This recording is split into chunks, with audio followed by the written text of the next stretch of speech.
Hello दोस्तों, welcome to Q&A session episode number 2, जिसमें मैं आपके क्वेश्चन के आंसर करूंगा। तो देखते हैं आज का सबसे पहला क्वेश्चन क्या है। क्वेश्चन लिखा है यूजर GR9 ने। सर, मेरी गर्लफ्रेंड मुझसे भी बात करती है और अपने एक्स से भी बात करती है, इसमें मैं क्या करूं? मेरी समझ में नहीं आ रहा है कि वो कहती है कि वो अपने एक्स से नॉर्मल बात करती है और कभी कभी बात करती है। देखिए, जो इंसान रिलेशनशिप में आपके साथ है और फिर भी अपने एक्स पार्टनर के साथ बात कर रहा है, तो आपको एक बात समझनी होगी कि वो इंसान आपके साथ सीरियस नहीं है। अब बहुत सारे लोगों को लगता है कि वो सिर्फ अपने एक्स के साथ ही बात करती है, कभी कभी बात करती है। जरूरी नहीं है कि वो इस बंदे को चीट ही करिए, लेकिन आपकी गर्लफ्रेंड को ये बात पता होती है कि अगर वो अपने एक्स पार्टनर के साथ बात करिए तो कहीं ना कहीं ये बात उसके बॉयफ्रेंड को अच्छी नहीं लगेगी, उसको शक होगा, उसको बुरा लगेगा। तो आपकी गर्लफ्रेंड को आपकी रिस्पेक्ट करनी चाहिए और इसलिए उसे अपने एक्स के साथ बिना मतलब की बात नहीं करनी चाहिए। लेकिन वो ऐसा नहीं कर रही है, इसका मतलब ये है कि वो आपके लिए सीरियस नहीं है। और इस तरह के कहीं ऐसे झूठे लोग होते हैं जो अपनी गर्लफ्रेंड को, अपने बॉयफ्रेंड को चीट करे होते हैं। जब उनके पार्टनर को उनके ऊपर डाउट होता है और इस बारे में जब वो बात करने चाहते हैं, तो उल्टा वो उन्हीं को ब्लेम करने लगते हैं कि तुम मेरे ऊपर डाउट करते हो, तुम शक करते हो, तुम बहुत ही ज्यादा बुरे हो। लेकिन एक बात यहां पर समझनी होगी कि अगर कोई भी इंसान अपने एक्स पार्टनर से बात करता है तो शक तो होगा ना, जाहिर सी बात है। अब आपके इस प्रॉब्लम का आप किस तरह से सॉल्यूशन निकाल सकते हो? सबसे पहले आपको अपनी गर्लफ्रेंड को यह बता देना चाहिए कि आपको अच्छा नहीं लग रहा है, आपको हर्ट हो रहा है। एक बार क्लियरली अपनी गर्लफ्रेंड को बता दीजिए। उसके बाद बार बार इस टॉपिक के ऊपर बात नहीं करना चाहिए, डिस्कस नहीं करना चाहिए और ना ही झगड़ा करना चाहिए। एक बार बताने के बाद अगर आपकी गर्लफ्रेंड आपकी बात को सीरियसली नहीं ले रही है, इन शॉर्ट आपको सीरियसली नहीं ले रही है, तो आपको अपनी गर्लफ्रेंड को भी सीरियसली लेना छोड़ देना चाहिए और आपको अपनी लाइफ को इंटरेस्टिंग बनाना चाहिए। आपको अपनी लाइफ में फोकस करना चाहिए, क्योंकि जब कोई हमारी वैल्यू नहीं समझता तब उसके पीछे रोने से, उनको समझाने या मनाने से हमें कोई रिजल्ट तो नहीं मिलता, उल्टा हमारी वैल्यू उनके सामने खराब होती है। लेकिन जब आप अपने में फोकस करने लगते हो तो कहीं ना कहीं आप अपने साथ खुश रहने लगते हो, अपनी लाइफ में कंफर्ट होने लगते हो और यही चीजें आपको लाइफ में इंटरेस्टिंग पर्सन बनाती है। आपको ये बात समझनी होगी कि इस रिलेशनशिप में कहीं ना कहीं आप अपनी गर्लफ्रेंड की नजरों में अपनी एक स्ट्रॉन्ग आइडेंटिटी बनाने में फेल हो गए थे। इसी कारण से आपकी गर्लफ्रेंड आपके लिए इतना सीरियस नहीं हो पाई। मैं हमेशा अपने वीडियोस में बताता हूं कि देखो, लोग उन लोगों को प्यार नहीं करते जो उन्हें बहुत ज्यादा प्यार कर रहे होते हैं। लोग ऐसे लोगों को प्यार करते हैं जिन्हें वो प्यार के लायक मानते हैं। ओके, तो दूसरा क्वेश्चन देखते हैं। दूसरा क्वेश्चन लिखा है नेहा WD4। सर, मेरा ब्रेकअप हो गया और आपके वीडियो की वजह से वो वापस आ गया, लेकिन मैं उसको पहले जैसा इंपॉर्टेंट नहीं देती, तो गालियां देकर ब्लॉक कर रहा है और फिर से अनब्लॉक कर देता है। वो चाहता है कि मैं उनका हाल चाल पूछे वगैरह वगैरह। मैंने उसको अनब्लॉक नहीं किया है, वो कॉल ट्राई कर रहा है, तो मुझे क्या करना चाहिए? नेहा जी, क्या होता है जब आप किसी इंसान को हद से ज्यादा प्यार करने लगते हो ना, तो फिर वो ऐसा मानने लगते हैं, फिर उनका ऐसा भ्रम वहम बन जाता है कि इस रिलेशनशिप में सिर्फ वही होगा जो वो चाहता है। उसके थिंकिंग के बाहर कोई चीज होनी ही नहीं चाहिए। उनका ऐसा माइंडसेट बन गया है कि रिलेशन में रहकर, आपके साथ रहकर वो आपके ऊपर उपकार कर रहा है। तो आपको ना उनको कोई क्वेश्चन नहीं करना चाहिए, आपकी कोई मर्जी नहीं होनी चाहिए, आपकी कोई लाइक डिसलाइक नहीं होनी चाहिए। आपको तो सिर्फ उनकी सेवा करनी, ऐसा उनका माइंडसेट आपके लिए बन जाता है। जैसे कि पहले के जमाने में राजा महाराजा के कैसे नौकर होते थे, कैसे गुलाम होते थे, कि बस वो सिर्फ अपने राजा के बारे में सोचता है, अपने बारे में भी सोचना भूल जाता है। बस आपके बॉयफ्रेंड की मानसिकता आपके बारे में ऐसी बन गई कि आप ऐसे बन के रहो, कोई सवाल मत करो, अपनी कोई मर्जी मत जताओ। पहले तो अपने बॉयफ्रेंड को प्यार से समझा दो कि देखो, रिस्पेक्ट से रहोगे तो रिस्पेक्ट रहेगी। ये मत समझो कि तुम ब्लॉक करके भाग जाओगे या तुम छोड़ दोगे तो मतलब हम तुम्हारे पीछे रोते रहेंगे और तुम्हें रिक्वेस्ट करेंगे। पहले तो ये बात बताकर अपने वर्ड से समझा दो और उसके बाद यही चीज अपने एक्शन से और अपने बिहेवियर से उनको प्रूव भी कर दो। और देखो, लोग भी कैसे होते हैं, एक तो ऊपर से वो अपने पार्टनर के साथ बुरा कर रहे हैं, वही ब्लॉक कर रहे हैं, भाग जा रहे हैं, और ऊपर से अपने पार्टनर से ये एक्सपेक्ट भी करते हैं कि तुम मेरा हालचाल पूछो। अगर उनको आपकी सीधी सी बात समझ में नहीं आ रही ना, तो ज्यादा टेंशन मत लीजिए, ऐसे लोग प्यार के लायक ही नहीं होते। ओके, तो अब तीसरा क्वेश्चन है आसमिका। सर, एक्स स्टेटस देखता है, क्या करें? कैसा स्टेटस लगाना चाहिए और क्या सक्सेसफुल होने से लाइफ में क्या एक्स वापस आते हैं? आपने दो क्वेश्चन किए कि कैसे स्टेटस लगाने चाहिए जब एक्स आपका स्टेटस देखता है, और दूसरा आपका क्वेश्चन ये है कि सक्सेसफुल होने से, लाइफ में सफल होने से क्या एक्स पार्टनर लाइफ में वापस आते हैं लोगों के? देखो, ज्यादातर लोग जब अपने पार्टनर को छोड़ के जाते हैं, उसके पार्टनर की कोई गलती नहीं होती, ठीक है। वो अपने पार्टनर को छोड़ ही इसलिए देते हैं क्योंकि सामने वाला इंसान इतना झुक जाता है ना, उनको लगता है कि इंसान फालतू है, अपनी लाइफ में कभी भी ये कुछ कर नहीं पाएगा। अगर वही इंसान अपनी लाइफ में कुछ बहुत ज्यादा एक्स्ट्रा ऑर्डिनरी कर जाता है तो इस इंसान का डिसीजन गलत हो जाता है, क्योंकि उनको ऐसा लगता है कि ये लाइफ में कुछ कर नहीं पाएगा और जो उन्होंने यही एक्सपेक्ट किया था उस इंसान से और अनएक्सपेक्टेड चीजें हो जाती है, उनकी थिंकिंग, उनका डिसीजन गलत हो जाता है ना, तब वो लोग ना उस इंसान को मानने लगते हैं जो पहले उसको कुछ भी नहीं मानते थे ना, क्योंकि उनका जो डिसीजन था, उनका जो निर्णय था, उसको जो लगता था एग्जैक्टली उससे उल्टा हुआ। एक लड़का है मुंबई से, वो अपनी गर्लफ्रेंड को एक टाइम पे बहुत ज्यादा प्यार करता था और उसकी गर्लफ्रेंड उसको चीट कर रही थी। तो एक बार इस लड़के ने ना उसको दूसरे लड़के के साथ पकड़ लिया था। तो उसकी गर्लफ्रेंड ने उसको साफ साफ कह दिया कि भाई मैं तो इस लड़के के साथ रिलेशन में हूँ, हाँ मैं तुझे चीट करती हूँ, मेरा कोई इंटरेस्ट नहीं है, तेरे साथ मेरी कोई फीलिंग नहीं है, मुंह पर इस लड़के को बोलकर भगा दिया था। तो उस लड़के ने बताया कि उस दिन के बाद मैंने अपनी गर्लफ्रेंड के बारे में सोचना ही बंद कर दिया, क्योंकि उसने मेरा बहुत ज्यादा इंसल्ट किया था। और ये बात सही है, उसने लड़की ने वहां पर उसको जो कहा था उसके बाद कोई भी लड़का उसके बारे में सोचे ये पॉसिबल नहीं है, ठीक है।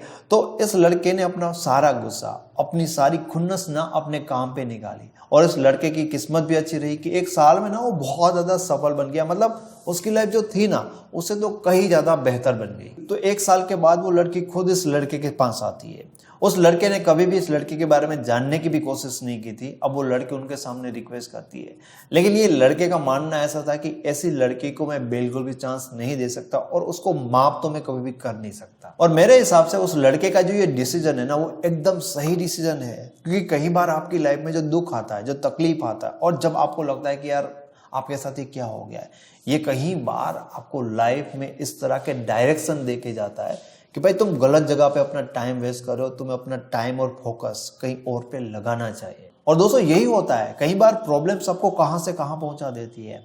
अगर उस लड़के की लाइफ में उसकी गर्लफ्रेंड उसको चीट ना किया होता, वो उसको अच्छी तरह से प्यार ही करती रही होती जितना प्यार ये लड़का करा, तो ये लड़के की लाइफ एकदम कंफर्ट होती, ना उसको गुस्सा आता, ना जोश आता, ना ये डिसाइड करता कि मुझे लाइफ में कुछ करना है, अपने आप को प्रूव करना है। ऐसा माइंडसेट बन ही नहीं पाता, क्योंकि वो अपनी गर्लफ्रेंड के साथ प्यार करने में ही कंफर्ट रहता और उन्हीं चीजों में वो खुश होकर बैठा रहता। शायद आज भी वो किसी पार्क में अपनी गर्लफ्रेंड के साथ बैठता और चना खाता, लेकिन उसके दिल को चोट लगी तो उसको एक सही डायरेक्शन लगा और एक सही फोकस के साथ अपनी लाइफ में आगे बढ़ा, तो अपनी लाइफ को बदल पाया, जो कि उसके लिए बहुत ज्यादा जरूरी भी था। अब आपका दूसरा क्वेश्चन ये है कि जब आपका एक्स पार्टनर आपके स्टेटस को देखता है तो आपको कैसे स्टेटस लगाना चाहिए। देखो, मैं सभी लोगों से रिक्वेस्ट करता हूं कि जिनके भी ब्रेकअप हुए, जो अपने एक्स पार्टनर को वापस पाना चाहते हैं, तो उन लोगों को सिर्फ स्टेटस लगाने पे और नो कॉन्टेक्ट रूल के ऊपर डिपेंड नहीं रहना चाहिए। हाँ, कहीं कभार आपके साथ ये होगा कि नो कॉन्टेक्ट रूल से आपका एक्स आ जाएगा, लेकिन एक्स बैक की एक प्रॉपर साइकोलॉजिकल मेथड होती है, आपको उसे फॉलो करना चाहिए। सिर्फ नो कॉन्टेक्ट के रूल में मत रहिए, क्योंकि ये कई बार काम करेगा, कहीं सिचुएशन में काम नहीं भी करेगा। लेकिन आप समझना बहुत जरूरी है कि एक्स बैक मेथड क्या है। ऑलरेडी मैंने अपने चैनल पे उसके वीडियो सीरीज बनाकर प्लेलिस्ट में रखा है, उसके ऊपर ई बुक भी मैंने लिखी है, तो आप प्लीज एक्स बैक मेथड को फॉलो करिए। अब देखते हैं चौथा क्वेश्चन, जो कि लिखा है मुरली मनोहर ने।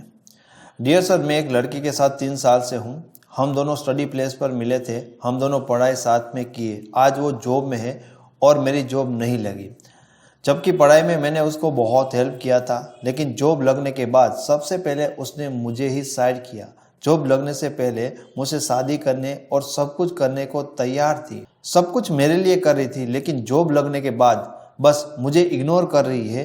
अब बोल रही है कि मुझे किसी से कोई मतलब नहीं है। दोस्तों, मैं आपको जो बात बताने वाला हूँ ना, शायद इजीली आपको बिलीव भी नहीं होगा। और ये बात ये है कि ये भाई साहब का जो क्वेश्चन है या उनका जो प्रॉब्लम है, एग्जैक्टली सेम टू सेम, इसमें कुछ भी थोड़ा सा आगे पीछे नहीं, सेम टू सेम मैंने कम से कम 10 लोगों की ये प्रॉब्लम सुनी होगी। कहीं ऐसे लोग मुझे कॉल करते हैं, कम से कम ऐसे 10 लोग होंगे कि उनके साथ एग्जैक्टली यही हुआ जो इस लड़के के साथ हुआ है। दोस्तों, इसीलिए मैं बार बार ये कहता हूं कि आप पार्टनर से ज्यादा अपने ऊपर ध्यान दीजिए, अपने आप को ग्रो कराए, क्योंकि आखिर में ना यही चीज देखी जाती है, लोग यहीं से आपको जज करते हैं क्योंकि आपने उनके लिए क्या क्या किया। लास्ट में ये मैटर नहीं करता, लास्ट में ये बात मैटर करती है कि आप हो क्या, क्योंकि रियल में लोग आपको नहीं देख सकते, ठीक है। तब उनको फील होता है कि अच्छा मेरी हेल्प कर रहा है, कितना अच्छा इंसान, तब उनको आपका असली व्यक्तित्व दिखाई देगा। लेकिन एक टाइम के बाद उनको आपका व्यक्तित्व दिखाई नहीं देगा। सोशल इमेज तो समाज में, सोसाइटी में जो आपकी इमेज है, जो आपकी आइडेंटिटी है, लोग उसको ही देख पाएंगे। और जॉब लग जाने के बाद वो इंसान खुद बदलता है। कोई भी इंसान हो, उसका नजरिया खुद को देखने का, दुनिया को देखने का, अपने पार्टनर को देखने का बदलता है। मैं हमेशा एक बात को बार बार दोहराता हूं कि लोग हमेशा खुद से बेहतर लोगों को ही पसंद करते हैं। और इस भाई साहब का जो ये प्रॉब्लम है ना, मेरी इस बात का यही प्रमाण है। तो मुरली भाई, आप कितने भी परेशान क्यों ना हो, आप कितने भी अभी तकलीफ में क्यों ना हो, आपको सिर्फ मेरी बात को फॉलो करना चाहिए। और सबसे पहले आपको इस बात को सोचना बंद कर देना चाहिए कि उस इंसान ने आपके साथ ऐसा क्यों किया। और इसके बाद सिर्फ और सिर्फ आप अपनी गोल के ऊपर फोकस लगाए और लाइफ में इतने ज्यादा सफल होने की कोशिश करें जितना वो लड़की है, उससे भी लाइफ में आगे निकलने की कोशिश करें। और इस बारे में मत सोचिए कि भाई जो इंसान ने मेरी एफर्ट को नहीं समझा, मेरे प्यार को नहीं समझा, सफल होने के बाद वो मुझे क्या समझेगी। तो मैं आपको एक बात बहुत साफ साफ बता देना चाहता हूँ कि जब आप लाइफ में सफल हो जाते हो, जब आप कुछ अचीव कर लेते हो, तो जो आपका खुद का नजरिया खुद के लिए होता है ना, वही बदल जाता है। जब आप खुद को एक अलग नजर से देखने लगते हो तो डेफिनेटली लोग भी आपको एक अलग नजरिए से देखने लगेंगे। अफकोर्स जो आज लड़की ये कह रही है ना कि मुझे कोई लेना देना नहीं है, आप देखोगे कि कितनी पॉसिबिलिटी बन जाएगी। वो कितना आपको अप्रिशिएट करने लगेगी कि नहीं, हम तो पहले से रिलेशन में हैं, हमारा तो पुराना संबंध है। ओके, तो अब देखते हैं क्वेश्चन नंबर 5 जो कि लिखा है चार्मी ने। सर, मेरा पार्टनर जानता है कि मुझे बहुत ज़्यादा प्यार करती हूँ और कभी चीट नहीं करूँगी।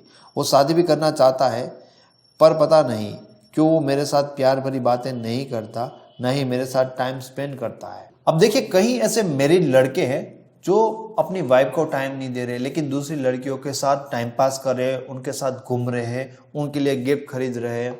और उनका कहना ऐसा है कि भाई आज भी मैं बहुत ज़्यादा अपनी वाइफ से प्यार करता हूँ, लेकिन अब क्या है ना, उस रिलेशन में उतना अच्छा नहीं लगता, मतलब मज़ा नहीं आता, अब एक्साइटमेंट नहीं है। तो नई नई लड़कियों के साथ टाइम पास करता हूँ, यहाँ पर क्या है कि एक्साइटमेंट बनी रहती है। आपका पार्टनर ना आपको कोई इमोशन दिखा रहा है, ना कोई प्यार भरी बातें कर रहा है, ना टाइम स्पेंड कर रहा है, क्योंकि आपके रिलेशन में अब कुछ नयापन रहा ही नहीं, मतलब कुछ फील नहीं होता। आपके साथ बात करके ना उनको एक्साइटमेंट फील नहीं होती। अब उनको आपके साथ बात करने से ज़्यादा शायद दोस्तों के साथ घूमना, कहीं अलग चीज़ें करना, काम करना, दूसरी लड़कियों से बात करना ज़्यादा अच्छा फील करवाता है। लेकिन आपके रिलेशन में सब पुराना हो गया, सब उनको बोरिंग लगने लगा है। तो मैं आपको जो बात बता रहा हूँ कि उनको अब सब पुराना लगता है। मतलब उस इंसान को जब आपने पहली बार आई लव यू वर्ड बोला होगा ना, तब उस इंसान के लिए आपके मुंह से निकला हुआ ये आई लव यू वर्ड दुनिया का सबसे बेस्ट वर्ड होगा। लेकिन उसके बाद आपने उनको कितनी बार आई लव यू बोला है।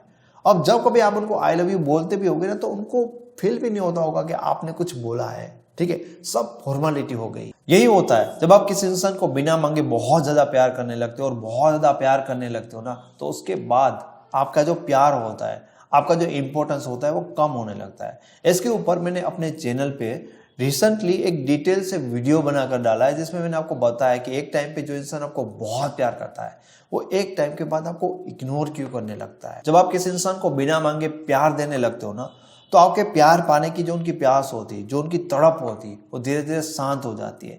जिन भी लोगों को ये लगता है ना कि मेरा पार्टनर मुझे बहुत ज़्यादा प्यार करता है, अब वही इंसान मुझे इग्नोर कर रहा है, उन लोगों को मेरा वो लास्ट वाला वीडियो जरूर देखना चाहिए कि किस तरह से आपके पार्टनर के अंदर आपके प्यार को पाने की भूख बढ़ती है और कौन सी चीजें करने से उनकी भूख या उनकी तड़प आपके लिए शांत हो जाती है। ओके, तो क्वेश्चन नंबर 6 देखते हैं, जो लिखा है तेजल खान ने। हेलो सर, मैं आपसे बात करना चाहता हूँ। देखिए, जिन भी लोगों का ये क्वेश्चन है या जो भी लोग ये चाहते हैं कि वो पर्सनली मेरे साथ बात करें, तो मेरे हर वीडियो में यूट्यूब पे या फेसबुक पे, आप जहां कहां पे देखते हो, तो डिस्क्रिप्शन में एक लिंक होता है जहां पर आप डायरेक्टली हमारी वेबसाइट पे जा सकते हो और मेरे साथ पर्सनली कॉल अपॉइंटमेंट बुक कर सकते हो। ओके, तो नेक्स्ट क्वेश्चन है सत्यम का।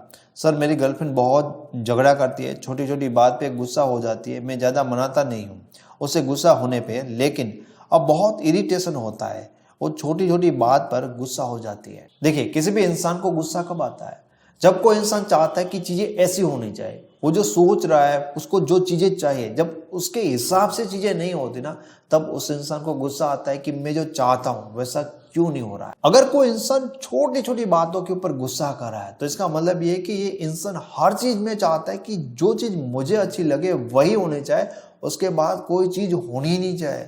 मतलब ये इंसान हर चीज में, अपने रिलेशन में, पर्सनल लाइफ में, हर चीज में सिर्फ अपनी मर्जी से चाहता है, वो दूसरे इंसान की मर्जी, उसकी चॉइस या दूसरे इंसान के व्यक्तित्व को एक्सेप्ट करने के लिए रेडी ही नहीं है। पहली बात तो आप उस इंसान को ऐसा दिखाओ कि भाई आप उस इंसान के गुस्से को सीरियसली नहीं ले रहे हो, और रियल में उस इंसान के गुस्से को बात बात पे आप सीरियसली मत लो, और उनको दिखाओ कि भाई तुम गुस्सा करोगे, तुम तांडव करोगे तो इससे हमें फर्क नहीं पड़ता कि तुम्हारे गुस्से से डरकर हम तुम्हारी बातों को, तुम्हारी चीजों को फॉलो करने लगेंगे।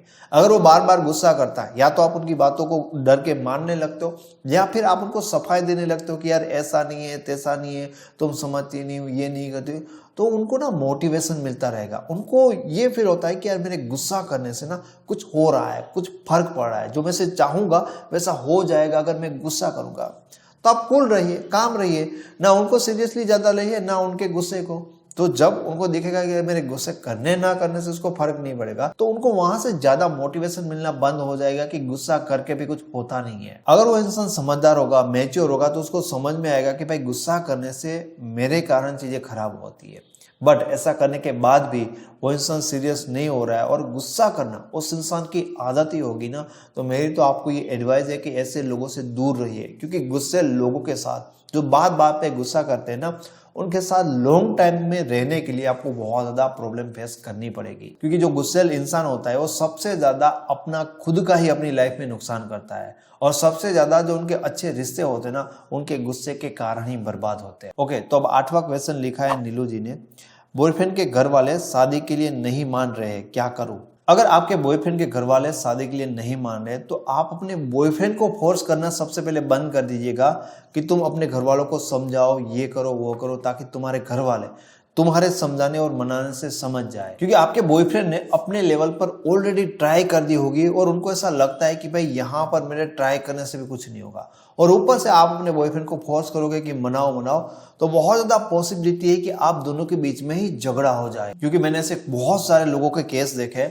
जहां पर उनके पेरेंट्स नहीं मान रहे होते, एक पर्सन के पेरेंट्स नहीं मान रहे, वो मनाने की ट्राई कर रहा होता और पीछे से वो इंसान अपने पार्टनर को भी फोर्स कर रहा होता है। तो वो अपने घर वालों के सामने भी लड़ रहा है और अपनी गर्लफ्रेंड से भी लड़ रहा है, बॉयफ्रेंड से भी लड़ रहा है, ये बोल रहा है कि फोर्स कर, वहां पर वो फोर्स कर रहा है, कुछ होता नहीं है। तो जब कोई रिजल्ट नहीं निकल पाता, तो ज्यादातर बार यही होता है कि गर्लफ्रेंड और बॉयफ्रेंड में झगड़ा हो जाता है, और उन दोनों को लगता है कि ये मेरी बात नहीं समझता और उसको लगता है कि ये मेरी बात नहीं समझता। यहां पर आपको सिर्फ एक ही काम करना होता है, और वो काम होता है कि आपको ट्राई करना होता है कि आप अपने पार्टनर को बहुत ही ज्यादा इमोशनली एक्टिव कर सके। जब तक आपके पार्टनर को ये फील नहीं होगा कि भाई आपके साथ शादी नहीं हो रही, तो वो आपको खो रहा है, अपनी लाइफ से वो कुछ मिस कर जाएगा। अगर आपके साथ उनकी शादी नहीं होगी, जब तक उनको ये फीलिंग नहीं आ रहा ना कि वो आपको खो रहा है, तब तक वो कुछ कर नहीं पाएगा, क्योंकि एक्शन लेने की उनकी हिम्मत बन ही नहीं पाएगा, क्योंकि तब तक वो इमोशनली एक्टिव नहीं हो पाएगा।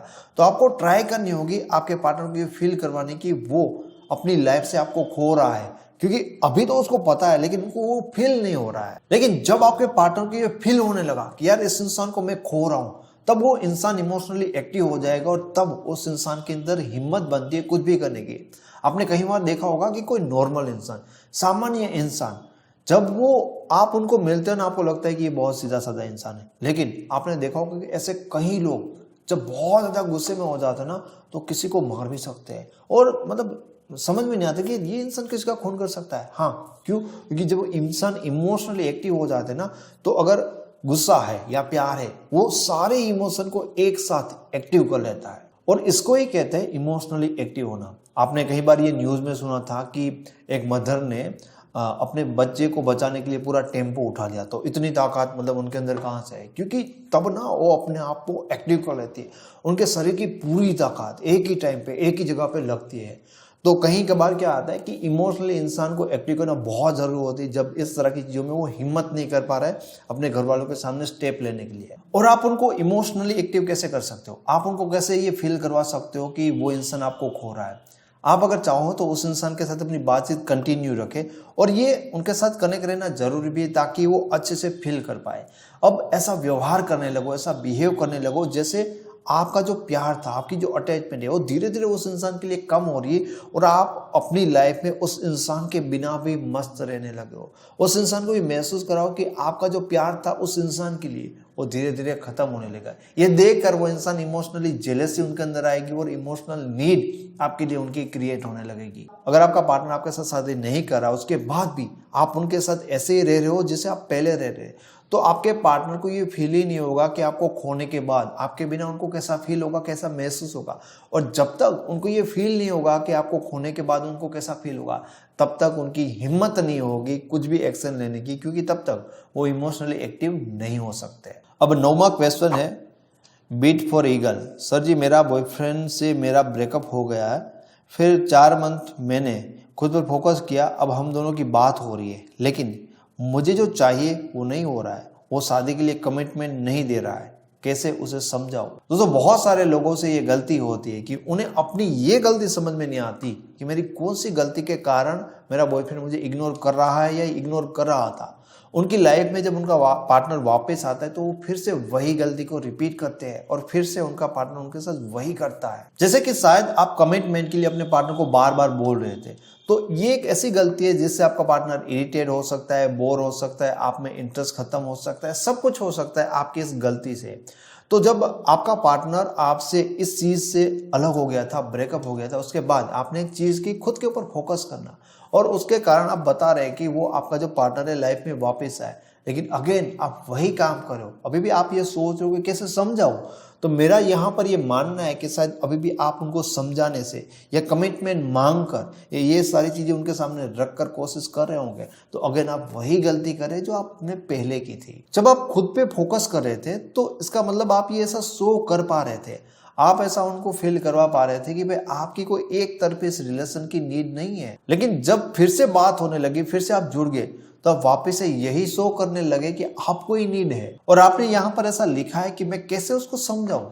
मैं आपको कहना चाहता हूं कि आप समझाओ ही मत, आप सिर्फ खुद को दिखाओ। सिंपल फॉर्मूला है, आपको अपने पार्टनर को समझाना नहीं है कि भाई उनको कितना प्यार करते हो। ये आपसे पहले इस दुनिया में न जाने कितने लोगों ने, कितने पार्टनर को ये समझाया होगा कि वो अपने पार्टनर से कितना प्यार करते हैं, कितना मनाया होगा, लेकिन आज तक किसी का भी प्यार कोई मनाने से या समझाने से नहीं समझ पाया या नहीं जान पाया। आप सिर्फ अपने आप को उनके सामने ऐसा दिखाने की कोशिश करो कि आप एक कितने लायक पार्टनर हो एक शादी करने के। अपने आप को सही तरह से उनके सामने रखो। और मेरी वीडियो में आपको यही बातें ह्यूमन साइकोलॉजी के बारे में सीखने को मिलेगी कि भाई लोगों के सामने अपने आप को किस तरह से प्रेजेंट करते हैं ताकि लोग आपकी वैल्यू करें, लोग आपकी वैल्यू समझे। अब जो 10वां क्वेश्चन है वो फेरीहा खान का है। सर, पहले मेरा पार्टनर शादी के लिए बोल रहा था, लेकिन अब उसका इंटरेस्ट नहीं है। सर, मैं क्या करूं? पहले वो शादी के लिए पागल था, अब उसे फर्क नहीं पड़ता। मैं ऐसा क्या करूं कि वो पहले जैसा हो जाए? देखो, पार्टनर के सामने कोशिश मत करो, वहां पर कुछ करो ही मत, सिर्फ लायक बन जाओ, क्योंकि कुछ भी करने से नहीं मिलता। जब आप लायक बनते हो ना तो ऑटोमेटिकली वो आपको मिल जाता।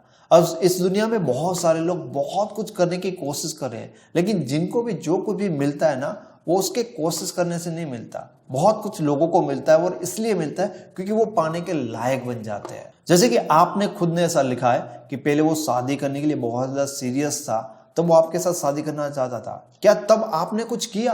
आपने कुछ नहीं किया होगा, तभी भी वो इंसान आपके साथ शादी करने के लिए तैयार था। शायद तब आप लायक थे। लेकिन जैसे जैसे रिलेशन में आप आगे बढ़े, जैसे टाइम हुआ, आपने अपने नीड दिखाई होगी, आपने ऐसा दिखाया होगा कि वो आपसे बहुत ज्यादा इंपॉर्टेंट है, आप उनके सामने रिक्वेस्ट करने लगे, तो धीरे धीरे वो इंसान आपके बारे में ऐसा अपना माइंडसेट बनाता गया कि आप लायक नहीं हो। सीधी सी बात है कि अपने आप को लायक बनाना सीखो। यहाँ पर समझने वाली बात यह है कि क्या करने से ज्यादा यह समझना बहुत जरूरी है कि क्या नहीं करना चाहिए, जिसके कारण हमारी लायकात होती है सामने वाले इंसान के मन में खत्म होने लगती है। इससे पहले भी मैंने एक वीडियो बनाया कि एक टाइम पे जो इंसान आपके लिए कुछ भी करने के लिए तैयार होता है, एक टाइम के बाद वो रिलैक्स हो जाता है। आपके साथ भी यहाँ पर यही हुआ है। एक टाइम पर जो इंसान आपके साथ शादी करने के लिए तड़प रहा था, वो बिल्कुल भी रिलैक्स है, क्योंकि आपने उनके अंदर की जो भूख थी आपके प्यार को पाने की, आपको पाने की, वो भूख ही आपने मिटा दी। अगर आप मेरा पिछला वीडियो देखेंगे, सिर्फ देखेंगे नहीं, अगर रियल में समझेंगे, तो आप समझ पाएंगे कि क्या करने से आपके कौन सी गलतियों के कारण आपके पार्टनर के अंदर जो पहले जो आपके लिए भूख थी, शादी करने की, आपको पाने की वो मिट गई है और आपको क्या करना चाहिए जिससे आपकी भूख वापस से बन सकती है। ओके, तो 11वां क्वेश्चन वर्षा जी ने लिखा है, सर मेरा पार्टनर मुझ पर हुक्म चलाता है और मैं मानती भी हूँ, लेकिन जब मैं वही बात उसे बोलूँ तो वो ओवर रिएक्ट करने लगता है, गुस्सा करता है, ना कोई बात मानता है और ना कोई इंपॉर्टेंट देता है। Please reply. जब आप किसी इंसान को बहुत ज्यादा प्यार करने लगते हो ना तो आपको पता भी नहीं चलता, लेकिन धीरे धीरे आप उस इंसान को अपना मालिक बना लेते हो। अब दूसरे को अपना मालिक बनाने में गलती ये है कि दूसरे को अपना मालिक बनाने के लिए हमें खुद को उसका गुलाम बनाना पड़ता है, क्योंकि जब तक आप किसी के गुलाम नहीं बनते तब तक किसी को आप अपना मालिक नहीं बना सकते। तो जब किसी इंसान के लिए आप इतना सीरियस हो जाते हो तो आप उनको इतना प्यार करने लगते हो, इतनी केयर करने लगते हो, उस इंसान को ऐसा फील करवाने लगते हो, ऐसा महसूस करवाने लगते हो कि जैसे वो आपका मालिक है। तो जब उनको ऐसा महसूस हो जाएगा कि वही आपका मालिक है और उसके बाद वो आपको अपना गुलाम ही समझेगा, अपना नौकर ही समझेगा। और आप देखिएगा एक कमाल की बात कि जब आप किसी इंसान के लिए बहुत ज़्यादा सीरियस हो जाओगे ना, उसके बाद आपके साथ ऐसा व्यवहार करेगा जैसे आप उनके गुलाम हो, जैसे आप उनके नौकर हो, क्योंकि उनको लगता है कि वो मालिक है, वो आपके साथ ऐसा कर सकता है, इसलिए वो ऐसा कर रहा है। बस आप उनके सामने झुकते गए तो उनको भी समझ में आ गया कि आप झुकने वाले हो, तो वो आपको झुकाता गया। और जितना ज़्यादा आप ये स्वीकार करते जाओगे आपके साथ यही होता रहेगा। अगर आप चाहते हो कि वापस आप खुद के मालिक बनो तो सबसे पहले अपने पार्टनर की गुलामी को स्वीकारना बंद कर दो। जो सही है उसको सही कहने लगो और जो गलत है उसको गलत बोलने लगो। लेकिन अगर आप खुद के मालिक बनना चाहोगे तो आपका पार्टनर इसको स्वीकार नहीं करेगा, वो विरोध करेगा, क्योंकि कौन सा मालिक ये चाहता है कि उसका गुलाम ना रहे और खुद का मालिक बन जाए। लेकिन धीरे धीरे आपको सही चीजों को सही कहना और गलत चीज को गलत कहना स्टार्ट करना होगा और खुद के मालिक बनने की आपको कोशिश करनी चाहिए, बिना इस बात के डर से कि अगर मैं इसकी बात नहीं मानूंगा तो उसको बुरा लगेगा, इसको ये लगेगा, वो मुझे छोड़ देगा। ये डर आपके मन में नहीं रखना चाहिए, क्योंकि मजे की बात ये है कि जो लोग डरते हैं ना कि अगर मैंने इसकी बात नहीं मानी तो इसको अच्छा नहीं लगेगा, इसको गुस्सा आ जाएगा, इसको ये हो जाएगा, इसके हिसाब से मैं करूं, जो अपने पार्टनर का गुलाम बनकर इस तरह से उनकी बातों को फॉलो करता है ना, उनके पार्टनर तो एक ना एक दिन उनको छोड़ ही देंगे, क्योंकि गुलाम की कोई वैल्यू नहीं होता ना, उनके लिए वो रिस्पेक्ट नहीं आ सकती, उनके लिए वो प्यार कभी भी उनको हो ही नहीं सकता। तो उनके लिए तो फालतू लोग हैं, जब तक उनका यूज करना है वो करेंगे, बाकी फेंक ही देंगे। ओके, तो 12वां क्वेश्चन है महेश का। जुगल सर प्रणाम। सर जी मेरा एक सवाल है, जो इंसान आपको ठोकर मार के जाता है उसे सेकंड चांस देना चाहिए क्या? साइकोलॉजी के अनुसार ऐसा कोई वे है कि सेकंड चांस देने का हमारे जो डिसीजन है गलत ना निकले और हमें हर्ट होना ना पड़े? आपके वीडियो देखता हूँ और मैं सब समझ गया हूँ, आप बिल्कुल भी एग्री नहीं करेंगे सेकंड चांस देने के लिए, फिर भी सर कोई तो ब्रह्मास्त्र होगा आपकी साइकोलॉजी के अकॉर्डिंग।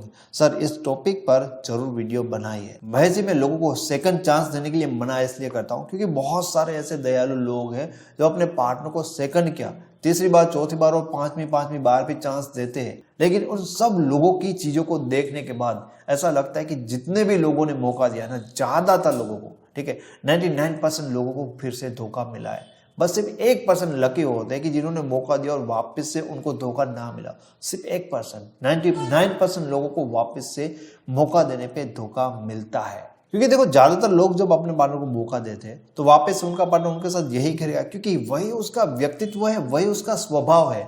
अब ऐसे इंसान को मौका देना जिन्होंने पहली बार ये प्रूव कर दिया है कि मैं चीट कर सकता हूँ, उसको फिर से मौका देना एक बहुत बड़ा रिस्क होता है। और 99 टाइम ये होता है कि वो रिस्क रियल में आपको खराब ही रिजल्ट देगा। 1% चांस है, अब 1% पे रिस्क लेना बहुत बड़ी चीज हो जाएगी। लेकिन आपने कहा कि कोई तो तोड़ होगा, ठीक है, तो देखो, अगर कोई इंसान आपको चीट करता है उसके बाद आपको लगता है कि रियल में इस इंसान को बहुत रिग्रेट हो रहा है, सिर्फ वो दिखा रहा है, सिर्फ वो बोल रहा है, नहीं, आपको ऐसा लगता है कि रियल में उस इंसान को फील हो रहा है, ठीक है, तो पहली चीज तो उनको रिग्रेट फील होना चाहिए। और उसके बाद वो आपके लिए बहुत ज्यादा एफर्ट करता है, बहुत ज्यादा इन्वेस्ट करता है। ये दोनों एक्सट्रीम लेवल पे होने चाहिए। उसको एहसास भी होना चाहिए, अफसोस भी अगर गजब का हो रहा है, और उसके बाद वो गजब का इन्वेस्ट करता है, उसके बाद हम थोड़ा सा ट्रस्ट कर सकते हैं कि इंसान अब इस रिलेशन में इतना इन्वेस्ट कर रहा है तो इस रिलेशन में ज़्यादा सीरियस होगा, लेकिन 100% तो यहाँ पर भी नहीं कह सकते। ये एक्चुअल में ऐसा भी हुआ है कि चीट करने के बाद भी वो इंसान आता है, इन्वेस्ट करता है, अफसोस होता है और उसको रियल में रिग्रेट होता भी है, लेकिन एक टाइम के बाद इंसान भूल बहुत जाता है, ठीक है। तो उनको जब परिस्थितियाँ बदल जाती है ना तो पुरानी सारी चीज़ें बदल जाती है, भूल जाते हैं और फिर से वो चीट करते हैं। तो चीट करने वाले लोगों के साथ 100% सेफ तो आप रह ही नहीं सकते, ऐसा आप सोच भी नहीं सकते। ओके, तो क्वेश्चन नंबर 13 है वाबिन का। सर 5 साल का रिलेशन है, 1 साल पहले वो चीट कर रही थी तो मैंने पकड़ा और उसने माफ़ी भी मांगी तो मैंने माफ़ कर दिया। उसके बाद मेरा एफर्ट बढ़ गया, वो पढ़ाई के बहाना बनाकर दूर जाने लगी है। मुझे बोल रही है कि मेरे साथ रिलेशनशिप में है लेकिन दिखाई नहीं दे रहा है। वो दोस्तों के साथ घूम रही है, अपना काम कर रही है, लेकिन मेरे लिए टाइम नहीं है। नवीन, इस प्रॉब्लम को समझने की कोशिश करो। वो आपको चीट कर रही है, अपने दोस्तों के साथ घूम रही है, सारी चीज़ें कर रही है, लेकिन आपको टाइम नहीं दे रही। इसका मतलब ये कि उनका इंटरेस्ट नहीं बन रहा है। उनको आपके साथ बात करने से ज़्यादा वो दुनिया की सारी चीज़ें अच्छी लग रही है। सिर्फ प्रॉब्लम ये है कि इंटरेस्ट नहीं बन रहा है। शायद आपके प्यार से, शायद आपके सच्चे केयर से वो लड़की ऊब गई। और हमेशा ऐसा ही होता है, जब आप लोगों को ट्रू लव करते हो ना तो आपके प्यार से वो उबने लगते हैं। तो अब आपको परेशान होने की जरूरत नहीं है और ना ही आपको उनको समझाने की जरूरत है। और आप उस इंसान के लाइफ में ये क्यों देखना चाहते कि वो अपने दोस्तों के साथ घूम रही है या उसकी लाइफ में क्या हो रहा है। उस इंसान ने जिसने आपको पहले से चीट किया है, उस इंसान को मौका देकर आपको सिर्फ अफसोस होगा। आप सिर्फ एक ही काम कर सकते हो कि आप अपनी लाइफ को इतना इंटरेस्टिंग बनाने में फोकस करो कि सामने वाले इंसान का खुद आपके साथ रहने में इंटरेस्ट बने। पर एक बात मैं आपको जरूर कहूंगा कि जो इंसान ने आपको एक बार चीट किया ना, ऐसे लोगों को मौका नहीं देना चाहिए, क्योंकि मेरे हिसाब से वो इंसान आपके प्यार को डिजर्व ही नहीं करते। ओके, अब नेक्स्ट क्वेश्चन है DRX एनिमी। सर मेरा 5 साल का रिलेशन है और वो मुझे ज़्यादा प्यार करती थी, इसलिए मैंने भी ज़्यादा प्यार और केयर दिखाए। तो अब वो ऊब गई है, 2 मंथ से ब्रेकअप हो गया है, लेकिन वो मुझे देखती है और मैं इग्नोर कर रहा हूँ। मुझे पता है कि वो वापस आ जाएगी क्योंकि मैं आपके वीडियो देखता हूँ और ह्यूमन साइकोलॉजी को समझ पा रहा हूँ, लेकिन इस टाइम पर मुझे क्या करना चाहिए। अगर मैंने इसी वीडियो में इसके बारे में बताया था, लेकिन फिर से बता देता हूँ कि ब्रेकअप के बाद देखो बहुत सारे लोग नो कांटेक्ट या सिर्फ इग्नोर करने के मूड में रहते हैं। तो आपने भी ये बताया कि आप सिर्फ इग्नोर करते हैं। देखिए, इस बात को समझिए कि आपको अगर मेरे आप वीडियोस देखते हैं तो आपको पता होना चाहिए एक्स बैक मेथड क्या है। सिर्फ देखिए मत, समझिए वो मेथड हमें क्यों करनी है, इससे हमारा क्या माइंडसेट होना चाहिए, सामने वाले इंसान का माइंडसेट कैसे हमारे लिए बन पाता है, हम कौन सी चीज़ों को शो करना चाहते हैं और ये जरूरी क्यों है, तो समझने की कोशिश करिए। तो उन सारे लोगों से मैं रिक्वेस्ट करूंगा जो एक्स बैक मेथड को फॉलो करना चाहते हैं या ब्रेकअप के बाद एक्स को वापस पाना चाहते हैं कि आप मेरी चैनल पर जाइए जुगल राजा और उसके प्लेलिस्ट में आप एक्स बैक मेथड को फाइंड करिए। उनका प्लेलिस्ट आपको मिल जाएगा और उसकी पूरी वीडियो सीरीज मैंने बनाकर रखी है,